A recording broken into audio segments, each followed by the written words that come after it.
12 बज गए बनो। और छोटा सा एगो गीत दे भैया, आप नाम धरतनी अरविंदु जाला, हमारा भाई आया है ऑडिशन से, तो छोटा सा वो चीज याद दिलाओ तने कैलेंडर भैया। बहुत कम सुने के मिले आज के डेट में।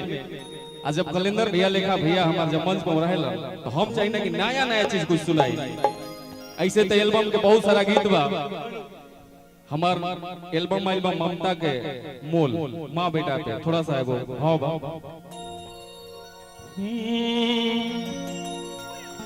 कि रखली गर्भ में माई,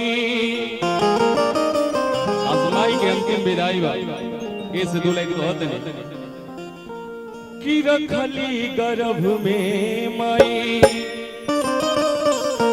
हर किनोरे महीना कि याद पार रोला कबो हर दुधावा के बिना,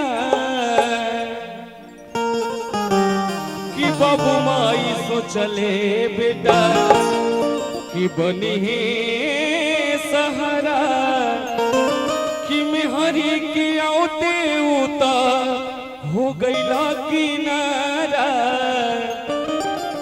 कि वो दिनवा तोहरो सोझा हर के कहियो तयाई, कि ममता के मोल भाई हर के हुका चुकाई। आप सब अरविंदु जाला के YouTube पर सर्च मार के देखब जा। अभी के डेट में हमार रंगबाजी के सॉन्ग एक हफ्ता पहले एगो रिलीज भइल बा, ओकरा से पहले 2 हफ्ता पहले एगो रिलीज भइल बा, कि तोरा बस के बात नहीं के भेज अपना बाप के। हम जातिवाद ना गई ऐसे कि कलकार किसी एक जाति के लिए नहीं होता है, पूरे समाज के लिए होता है।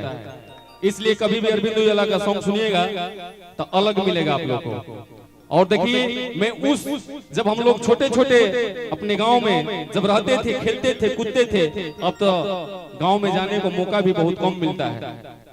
भैया लोग बजावा था, कहीं यहाँ प्रोग्राम में तो कहीं प्रोग्राम में तो कहीं अपना डेरा बजा के आराम करेगा। कहाँ गांव में मिला था भैया। इससे कहेंगे